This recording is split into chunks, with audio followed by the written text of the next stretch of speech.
આજના વિડીયોમાં આપણે જોશું કે આવી રીતે કોઈ બી ડ્રેસ કે કુર્તીમાં રેડીમેડ ગળું બનેલું હોય તો કેનવાસ વગર અથવા તો કોઈ પણ જાતની માથાકૂટ વગર એકદમ સહેલી રીતે આ ગળાને કેમ બનાવવું અને જલ્દી બની જાય છે. આમ આપણે અસ્તરનું હોય જો ટોપમાં તો બની શકે. આ અસ્તરમાં આપણે પલટી કરવાનું ગળું તો કઈ રીતે કરવું ફિનિશિંગથી એ જોઈ લેશું. તો આનું અસ્તર આમ તો મેં કટિંગ કરી લીધેલું છે. તો અસ્તર કટિંગ કરતાં પહેલાં શું ધ્યાનમાં રાખવાનું આપણે કે આમાં ગળું કેટલું પોળું છે એ જોઈ લેવાનું. પહેલાં તો રેડીમેડમાં આપેલું તો આમાં આપણે જોઈએ તો 6.5 સુધીનું પોળું ગળું છે, તો આપણે 6.5 સુધી કરશું તો પણ ચાલશે. અને બીજી વાત એ કે આમાં કેટલું નીચું ગળું છે એ જોઈ લેવાનું. આમાં કેટલું આપેલું છે, જો એકદમ ઉપરથી જોઈએ તો 7.5 થી 7.5 ઇંચ જેટલું નીચું છે.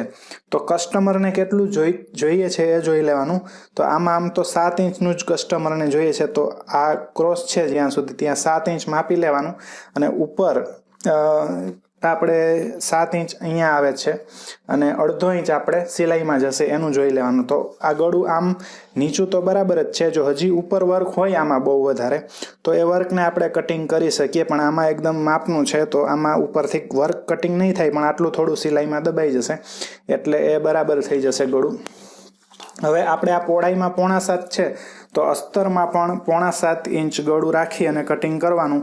પણ પાછળનું ગળું બંધ હશે તો આ 7.5 ઇંચ કટિંગ થશે, પણ પાછળનું બહુ નીચું હશે તો આપણે અસ્તરમાં થોડુંક સાંકડું કાપવું પડશે. તો અસ્તરમાં જો સાંકડું ગળું કાપેલું હોય તો આમાં કેમ કરવાનું કે આમાં વચ્ચેથી આમ પ્લેટ્સ લગાવવી પડે તો નીચેથી થોડું બ્રોડ અને આવી રીતે થાય. પણ એ અત્યારે હું નથી બતાવતો એ પ્લેટ્સ લગાવીને. એ આગળ કોઈ આવશે મોટું ગળું પાછળ અને આગળ નાનું હોય આવી રીતે બ્રોડ વધારે હોય તો એને કેમ એડજસ્ટ કરવું એનો વિડીયો અલગથી બનાવીશ.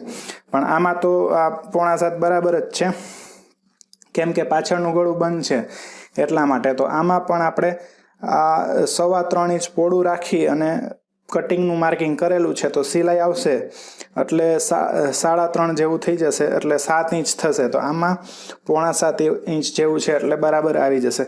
તો આવી રીતે પહેલાં અસ્તર કટિંગ કરી લેવાનું. અને અસ્તર કટિંગ કરીએ ત્યારે આપણે આ મિડલનું જે હોય ત્યાં પ્રેસ લગાવેલી રાખવાની, એટલે પ્રેસથી મિડલની ઘડી થઈ જાય આમાં. અને ઉપરનું પણ જે કાપડ હોય એને પણ આપણે બેવડું વાળી આવી રીતે અને મિડલનું એક માર્કિંગ કરી લેવાનું પ્રેસથી. આ એક વર્કની ઉપર જ વર્ક આવવું જોઈએ એવી રીતે જોઈ અને અહીંયા મિડલ આવી જાય છે. તો મિડલના માર્કિંગ માટે કાં તો આપણે આવી રીતે નખ લગાવી દેવાનો અથવા તો આવી રીતે પ્રેસ લગાવી દેવાની, તો એનાથી આપણે મિડલનું માર્કિંગ થઈ જશે. તો આવી રીતે મિડલનું માર્કિંગ કરી અને અસ્તર પ્રમાણે આ આગળના ભાગને કટિંગ કરી દેવાનો. આ અસ્તર અને મેન કાપડ બંને કટિંગ થઈ જાય એટલે આ જે મેન કાપડ છે એને નીચે રાખવાનું અને આમ સીધું કરી લેવાનું. અને આ જો વચ્ચેનું માર્કિંગ આમાં દેખાય છે. અને ઉપરથી પણ મેં આ જેટલું આપણે જરૂર છે એનાથી થોડું વધારે કાપડ રાખેલું છે જેથી કરીને સિલાઈ કરવામાં આપણને તકલીફ ના પડે. પણ જ્યારે અસ્તર આપણે આની સાથે રાખીએ છીએ પલટાવવા માટે ત્યારે અસ્તરને થોડું નીચેથી જ રાખવાનું. તો આ અસ્તર છે આપણી પાસે, એમાં પણ વચ્ચેનું માર્કિંગ આપણી પાસે કરેલું છે. તો આ મેન કાપડનું અને અસ્તરનું બંનેનું વચ્ચેનું માર્કિંગ એક ઉપર એક બરાબર આવે એવી રીતે રાખી અને વચ્ચે એક અહીંયા સિલાઈ લગાવી લેવાની. અને અહીંયાથી આપણે ગળાથી જેટલું નીચું જોઈએ છે ગળું ત્યાં અસ્તર રાખવાનું અને ઉપર જે પ્લેન છે એક્સ્ટ્રા એને કાઢી નાખવાનું, એટલે એ કટિંગમાં નીકળી જશે. પણ અત્યારે સિલાઈમાં આપણને કોઈ તકલીફ ના પડે એટલે થોડું થોડું વધારે ઉપરથી રાખેલું છે. તો એવી રીતે રાખવાનું. અને આ વચ્ચે એકની ઉપર એક બરાબર બંને નિશાન આવે એનું ધ્યાન રાખવાનું. અને એક જ્યાં સુધી ગળું છે ત્યાં સુધી સિલાઈ લગાવી લેવાની.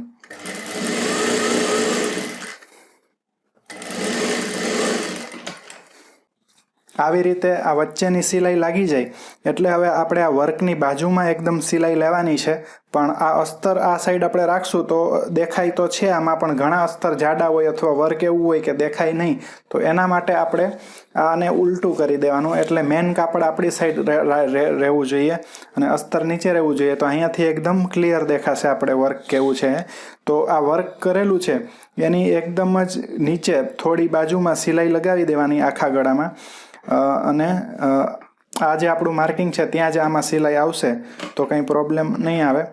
એના માટે આપણે જે અસ્તર હતું એ જ માપથી કટિંગ કરેલું છે, મેન કાપડ હતું એ માપથી અસ્તર.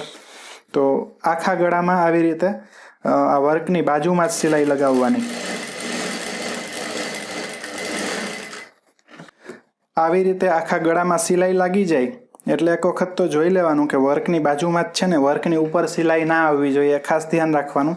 એના પછી આવી રીતે સીધી સાઈડ સીધું કરી અને એ પણ જોઈ લેવાનું કે ક્યાંય વર્ક દબાયેલું નથી ને, અથવા તો ક્યાંય વધારે આવું પ્લેન કાપડ રહી નથી ગયેલું ને, એમ આખા ગળામાં આવી રીતે જોઈ લેવાનું. જો બરાબર હોય તો પછી આની વચ્ચે જે કાપડ છે આ એક્સ્ટ્રા એ બધું કાપી નાખવાનું. આ ખાલી થોડું 5 ઇંચ જેવું એક્સ્ટ્રા કાપડ રહેવું જોઈએ અને બાકી બીજું બધું કટિંગ કરી દેવાનું.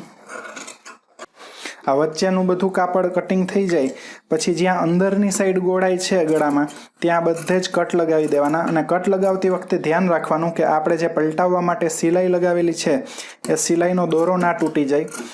એટલે દોરાથી થોડે દૂર સુધી, એકદમ દોરા સુધી જ લઈ જવાનો છે કટ, પણ દોરાથી થોડો ઓછો, એટલે દોરો કટિંગ ના થઈ જાય. અને જો બાય ચાન્સ કદાચ દોરો કટિંગ થઈ જાય આવી રીતે કટ લગાવવામાં, તો શું કરવાનું કે આવી રીતે કટ લગાવી અને ફરીથી આખા ગળામાં એક સિલાઈ લગાવી દેવાની. એટલે ક્યાંયથી દોરો તૂટેલો હશે તો એ નીકળી જશે, પણ આમાં તો ક્યાંય તૂટેલો નથી એટલે કંઈ પ્રોબ્લેમ નહીં. તો આવી રીતે કટ લાગી જાય એટલે હવે આને આવી રીતે સીધું કરી અને આ અસ્તરને આમ ખોલી દેવાનું અને અસ્તરની કિનારી ઉપર એક આખી સિલાઈ લગાવી દેવાની.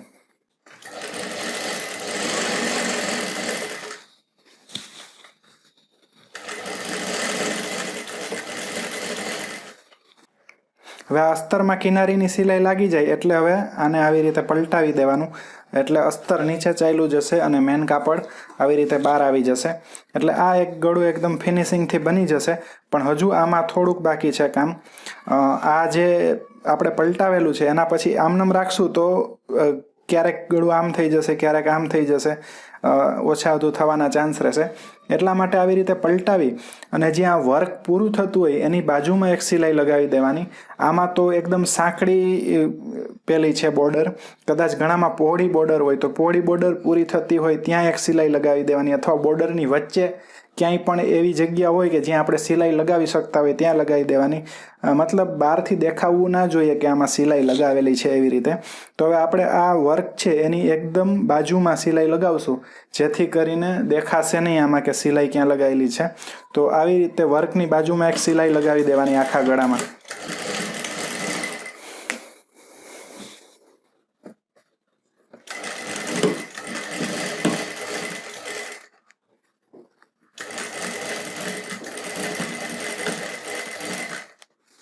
આ સિલાઈ લાગી જાય એટલે હવે ગળું એકદમ સરસ ફિનિશિંગથી દેખાશે, આમને આમ જ રહેશે. હવે ગળામાં કોઈ જાતનો ફેરફાર નહીં થાય.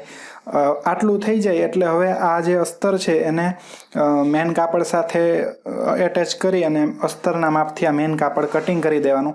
એટલે આનું ફિનિશિંગ એકદમ સરસ આવી જશે. તો તમે જોઈ શકો છો આપણે આ એકદમ સરસ રીતે બની ગયું છે. આ બધું એક્સ્ટ્રા કાપડ બી કટિંગ કરી દીધું અને આપણે જેટલું રાખેલું ઉપરથી એટલું જ ગળું બનેલું છે. તો આવી રીતે આ પલટાઈને બનાવવાનું ગળું.